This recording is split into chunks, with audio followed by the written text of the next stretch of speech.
গণভবনে যাওয়ার কারণটা কি? আমি সাধারণ মানুষ হিসেবে, সাধারণ একজন নাগরিক হিসেবে কথা বলতে চাই যে আমাদের গণভবনে যাওয়ার কারণটা কি। শেখ হাসিনাকে টেনে এসে বের করে নিয়ে আসা, তাকে পদত্যাগ করানো, এটাই তো আমাদের মেন উদ্দেশ্য ছিল, তাই তো? কিন্তু আমাদের ছাত্র ভাইরা গিয়েছেন, আনন্দ উল্লাস করেছেন, খুব ভালো কথা। কিন্তু আমি কিছু সংখ্যক মানুষকে ওইখানে দেখেছি যে যারা ছাত্র না, সাধারণ মানুষ, যাদের বয়স 40-45 এরকম দেখেছি, যারা সুযোগ সন্ধানী বলতে পারেন। তো তারা তো ছাত্র না, 45 বছর বয়স, 40 বছর বয়স ছাত্র ভাইয়েরা ভিতরে ঢুকে আনন্দ করেছে, ভালো কথা, এটা করতেই পারে, এটা তাদের অধিকার আছে, কারণ তারা দেশের জন্য যথেষ্ট করেছে, এটা করতেই পারে, এটা কোনো বিষয় না। তারা খাবার খেয়েছে, এটা খারাপের কিছু নেই, তারা মুড়ি মাখা খেয়েছে, এটা খারাপের কিছু নেই, তারা সুইমিং পুলে সাঁতার কেটেছে, এটা খারাপের কিছু নেই। কিন্তু কিছু আছে যারা ছাত্রর মধ্যেই পড়ে না, কারণ 40-45 বছর বয়স, সুযোগ সন্ধানী লোক। আমি তো বলবো যে এরা তো আসলে লুটপাট করতে গিয়েছে। কারণ আজকে কেন এই কথা আমাদের শুনতে হচ্ছে যে ভারত থেকে শুরু করে সারা বিশ্বে আমাদেরকে এখন দেখছে, কে কি করছে সবই, যেহেতু মিডিয়ার জগৎ, এটা সবই দেখছে। তাহলে কেন আমাদেরকে এই কথাগুলো শুনতে হচ্ছে যে আমাদের অবস্থা দেখো, ওদের অবস্থা দেখো, ওদের অবস্থা, কেন এই কথাগুলো শুনতে হচ্ছে? আমরা আমরা কত বর্বর, কেন শুনতে হচ্ছে এই কথাগুলো? কেন আপনারা এত ছোট মনের পরিচয় দিলেন? আপনারা ছাত্র না, কারণ আমি বয়সটা দেখেছি আপনাদের, আপনাদের বয়স 40 থেকে 45 বছর বয়স আপনাদের। আপনারা ওখানে গিয়ে কি করছেন? আলমেরি করছেন, পাট পাট করে খুলছেন, ফ্রিজ কিভাবে বের করবেন সেটা আলাপ করছেন। তারপরে হচ্ছে যে ফ্যান, সিলিং ফ্যান খুলছেন, তারপরে হচ্ছে সোফা নিচ্ছেন, টেবিল নিচ্ছেন। কেন ভাই এগুলো আপনাদের ঘরে নেই? খাট নিচ্ছেন, এগুলো আপনার ঘরে নেই? এমন কোনো মানুষ আছে যাদের ঘরে এগুলো নেই?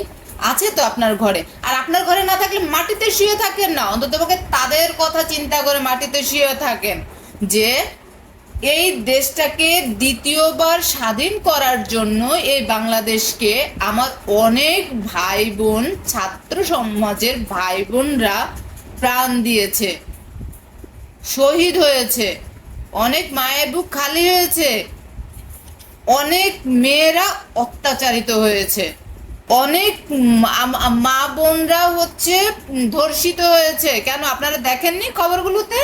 তাহলে আপনাদের কি একটুও বুক কাঁপেনি? এইগুলো যখন খুলে নিয়ে যাচ্ছিলেন, তাদের আত্মার শান্তির জন্য কি আপনাদের একটু বুক কাঁপেনি? আপনাদের কি এটা চিন্তা করা দরকার ছিল না যে আমরা যেটা করছি সেটা অন্যায়, এটা অবিচার? আপনি কিসের পরিচয় দিলেন তাহলে?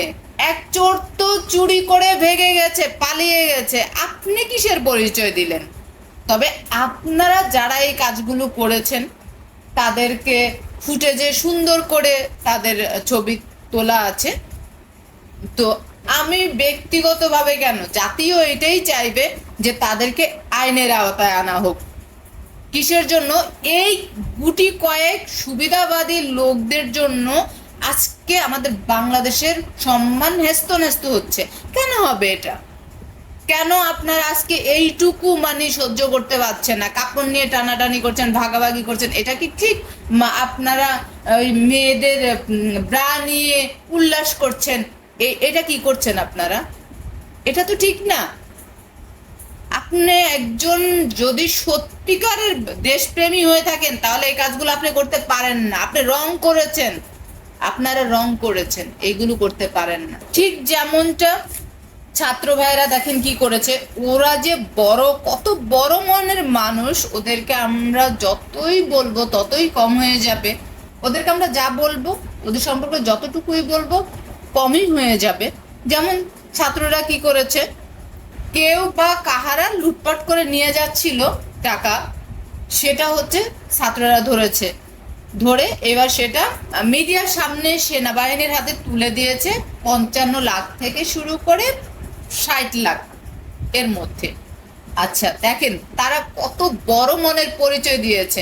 এবার দেখেন, তারপরে দেখেন ওনারা সংসদে যখন গিয়েছেন তখন ওখানে যে সিকিউরিটি গার্ড থাকে তাদের কাছ থেকে 40টা অস্ত্র নিয়েছেন, নিয়ে সেটাও সেনাবাহিনীকে জমা দিয়েছেন। এটা হচ্ছে যারা যে ছাত্রছাত্রীরা কলম ধরেছে তারা অস্ত্র ধরতে শিখেনি তাদের কাজ।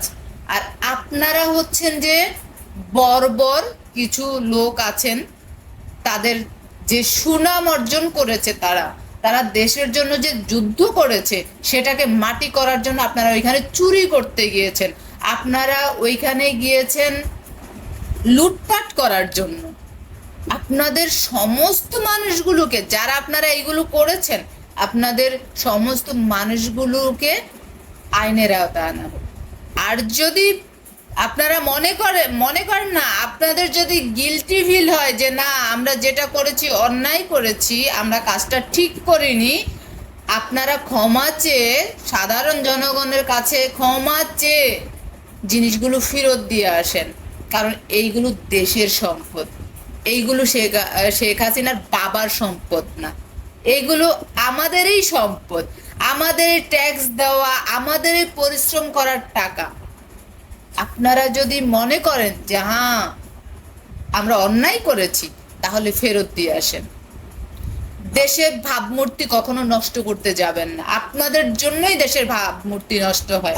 আপনাদেরকে দেখেই আজকে কি হচ্ছে জানেন তো, গ্রামে গ্রামে ঘরে বাড়িতে লুটপাট হচ্ছে।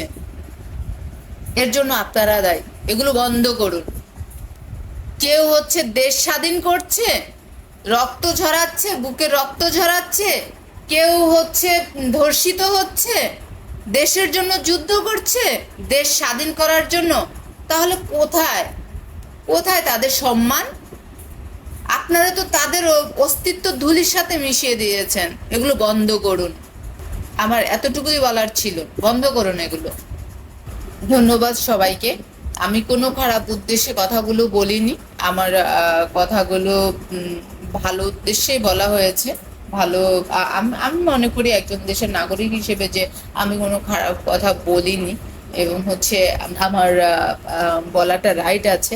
আমি রং কোনো কথা বলিনি, তো আমি কাউকে কষ্ট দেওয়ার জন্য কথাটা বলিনি। আপনাদের সবাইকে ধন্যবাদ যে ধৈর্য সহকারে আমার কথাগুলো শোনার জন্য।